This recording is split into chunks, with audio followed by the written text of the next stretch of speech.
अस्सलाम वालेकुम। Shakeel Awan journalist official YouTube channel में आपको खुश आमदीद कहता हूँ। आज कबूतर बहुत सारी अहम खबरें लाया जिनको मैं शामिल जो मैंने की हैं वो आपके सामने मैं रखता हूँ, तबसरा भी करते हैं। जो गुमनाम ख़त था वो आज सुप्रीम कोर्ट तक पहुँच गया। गुमनाम ख़त के अंदर जो केमिकल इस्तेमाल किया गया, अगर उसको छू लिया जाए तो इंसान बहुत सारी बीमारियों का शिकार होता है और उसमें नुकसान जो है वो बहुत ज़्यादा है। तो ये सुप्रीम कोर्ट के चीफ जस्टिस तक ये ख़त पहुंच गया। पहले इस्लामाबाद हाई कोर्ट के चीफ जस्टिस तक पहुंचा था, उसके बाद अब इस्लामाबाद हाई कोर्ट से सुप्रीम कोर्ट तक का सफ़र इस गुमनाम ख़त का, जिस पर रेशम नाम की जो खातून है, ये लड़की है, जो भी उसका नाम लिखा हुआ है और पता कोई भी नहीं है। इब्तदाई तौर पर मेरे कबूतर ने जो बताया कि पुलिस तहकीक के मुताबिक ये ख़त GPO रावलपिंडी, मतलब डाखाना जो मेन है रावलपिंडी का, उससे सदर वाले से ये जारी हुआ, लेकिन उस पर स्टैंप नहीं पड़ी जा रही। वो बहुत कोशिश के बावजूद भी स्टैंप नहीं पड़ी जा रही, लेकिन वो यहाँ पे डाला गया और यहाँ से वो पिंडी GHQ नहीं क्या कहते हैं उसको, GPO से ये ख़त रवाना हुआ और ये पहले इस्लामाबाद हाई कोर्ट के चीफ जस्टिस के पास गया और उसके बाद ये गया कहाँ, चीफ जस्टिस के पास। इसकी तहकीकात शुरू कर दी गई हैं, लेकिन तहकीकात के बाद इसका रिज़ल्ट भी आना चाहिए। ये ना हो कि 100 मोटो फिर दूसरा भी लेना पड़ जाए, अगरचे एक 100 मोटो पर काम जारी है और दूसरा 100 मोटो भी फिर अब जल्द आने वाला है। आज एक तहकीकाती चीज़ जो है, एक मैं शौकत खानम साहब हॉस्पिटल के बारे में भी कहूँगा। शौकत खानम हॉस्पिटल, उस पर इमरान खान पे पहले बात करेंगे, फिर शौकत खानम की तरफ आऊँगा। वो भी एक आप बीती है, एक कैंसर पेशेंट की मैं आपके सामने रखूँगा। तो फिर आप खुद ही फैसला कीजिए। इमरान खान साहब के बारे में जो तहकीकाती रिपोर्ट मेरे कबूतर ने तैयार की है, उसके मुताबिक उनके पास 7 बैरक हैं, 14 सिक्योरिटी एहलकार हैं, 10 मुशक्ती हैं और उनके पास 12,70,651 रुपया पर मंथ उनका ख़र्चा है। और देख लें कि ये कितने महंगे जो है वो ये कैदी हैं और इनको तमाम वो सहूलतें दी गई हैं जो कि साबिक़ वज़ीर-ए-आज़म को या VIP जो प्रोटोकॉल हासिल करने वाला कैदी है उसके लिए। और इन पर जो तकरीबन 5 लाख रुपया जो है वो इन पे ये खाने के बिल जो है वो उस पर अलग आता है। तो 100 बड़े महंगी कैदी हैं।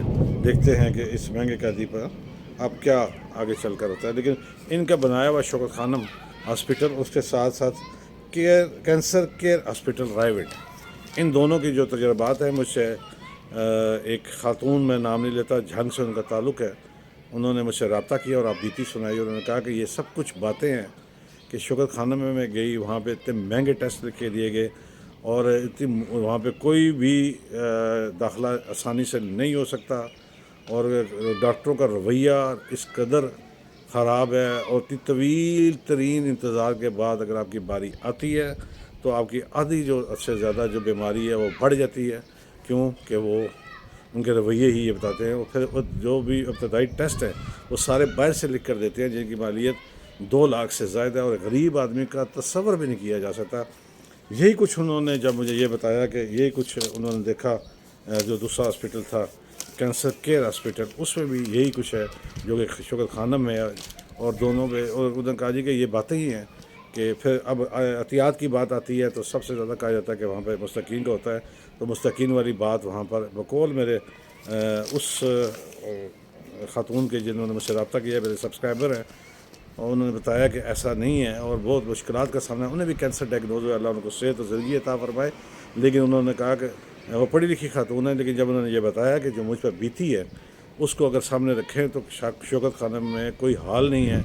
और यही हाथ जो है दूसरे हॉस्पिटल का जो रायविंड पर है कैंसर केयर हॉस्पिटल, उसका भी यही हालात है जो कि उन्होंने बताया हैं कि उनके भी यही हालात हैं। तो इस कदर मैं इस पर मायूस हुआ हूँ और ये बातें जो इमरान खान साहब तक जानी चाहिए और उन्हें देखना चाहिए कि ये कहाँ तक जो है, कहाँ तक ये है। तो चले, ये मुझे भी उन्होंने इंटरप्ट किया था। वो कह रहे हैं कि जो बच्चे हैं میں اپنا وی لاگ کر رہا ہوں، پیچھے کھڑے ہیں اور وہ ویو کر رہے ہیں. چلیں خوشی کی بات ہے. تو میں بات کر رہا تھا شوکت خانم کی اور کینسر کیئر کی. تو یہ دونوں جو ہیں، یہ دونوں ہاسپٹل جو ہیں، یہ عام آدمی کی بس کی بات نہیں ہے. غریب تو یہاں تک پہنچ بھی نہیں سکتا، اندر داخلہ بھی مشکل ہے. سوالات جو کہ پارکنگ دور ہے، اس کے بعد جب وہ دیکھیں کہ جو گیٹ پر سوالات ہیں ان سے ہی بندہ بھاگ جاتا ہے اور آگے کیا حال ہوا ہوگا اور ہوتا ہے. تو اگر میں یہ کہوں کہ جب میرے بیٹے مطلب کہ نعمان شکیل کو کینسر ڈائگنوز ہوا تھا تو شوکت خانم میرے کام نہیں آیا تھا. حالانکہ میں اس کی کمپین میں عمران خان صاحب کے ساتھ 94 میں ایک جیپ میں کھڑے ہو کر سردی گرمی بارش میں ہم نے یہ کمپین چلائی تھی. لیکن جب علاج کا وقت آیا تو شوکت خانم نے ہاتھ کھڑے کر دیے اور نہ ہی وہاں پہ داخلہ ہو سکا اور پھر مجھے پرائیویٹ ہاسپٹل اور پھر CMH میں لے جانا پڑا. زندگی اس کی تھوڑی تھی، وہ چلا گیا، جوان موت ہے. تو میں ان کے لیے دعا گو ہوں، خاتون کے لیے بھی. اور یہ باتیں ہی ہیں صرف ابھی تک جو مجھے نظر آئی ہیں. آگے چلتے ہیں. میرے کبوتر نے بتایا کہ پاکستان کرکٹ بورڈ کے چیئرمین بہت سپیڈ سے جا رہے ہیں. ان کی سپیڈ واقعی بہت تیز ہے. انہوں نے فوری طور پر جو خبر آئی ہے وہ یہ آئی ہے کہ انہوں نے اس کے پاکستان کرکٹ بورڈ کے مختلف شعبوں کے سربراہوں کو بدلنے کا فیصلہ کیا کہ نوکریوں کو خطرہ ہے اور بہت سارے ڈپارٹمنٹ ختم کرنے کا گیا ہے اور پرفارمنس وائز آگے چلا جائے گا اور شارٹ لسٹنگ بھی کی جائے گی اور بہت جلد کلہاڑا جو ہے وہ PCB پر پھیرنے والا ہے. لیکن اس کے ساتھ ساتھ میں یہ کہوں گا کہ یہ ٹاسک پاکستان سپورٹس بورڈ میں بھی ہونا چاہیے اور یہ ٹاسک محسن نقوی صاحب کو دے دیا جائے کہ PCB اور PSB دونوں کا ٹاسک ان کے پاس آ جائے تاکہ بہت سارے معاملات ملک میں کھیلوں کے حوالے سے درست ہو جائیں گے. ہماری دعا ہے کہ ایسا ہو کہ درست ہو، کسی ایسے کی نوکری نہ جائے جو کہ جائز طور پر اور جو کام کر رہا ہے نہ ہو، اور جو سو مفت کی تنخواہیں لینے والے غیر ضروری ڈپارٹمنٹ یا تنخواہوں والے ان کو خود ہی گھر چلے جانا چاہیے، کسی کا حق نہیں مارنا چاہیے. یہ چیزیں جو ہیں وہ میں سامنے ضرور رکھوں گا. کل جب میں نے پینشن، کم پینشن، درمیانی پینشن اور زیادہ پینشن والے 3 افراد کا جو بجلی کا بل، گیس کے بل کی جو میں نے بات کی تھی، اس حوالے سے مجھے بہت سارے لوگوں نے پھر رابطہ کیا اور بتایا کہ ہمارے ساتھ بھی یہ مسئلہ درپیش ہے. میں فردر نام لے کر کسی کا نہیں کہہ سکتا، یہ پردہ بھی ہوتی ہے، لیکن یہ حقیقت ہے کہ سفید پوش آدمی جو ہے، خاص طور پہ جو پینشنرز ہیں، وہ مشکل سے اپنا گزارا کر رہے ہیں. تنخواہوں میں اضافہ، پینشن میں اضافہ بہت ناگزیر ہو چکا ہے اور ملک میں جو مہنگائی کی لہر ہے اس پر فوری قابو پانے کی اشد ضرورت ہے.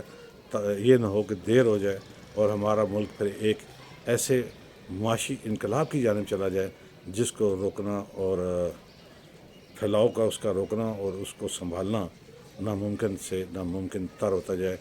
بات چھوڑے جا رہا ہوں، جو سمجھداروں کے لیے اشارہ کافی ہے. میرے چینل کو سبسکرائب کیجیے گا، لائک کیجیے گا، کمنٹس کیجیے گا. اگر آپ کو میری بات، خبر، تبصرہ اچھا، ٹھیک اور صحیح لگے تو ضرور کیجیے گا.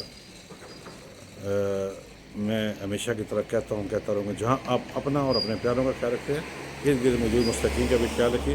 کوشش کیجیے گا کوئی آپ کی شکایت اللہ سے نہ لگا دے. کل انشاءاللہ نئی خبروں، نئی بات کے ساتھ حاضر ہوگی. اجازت دیجیے.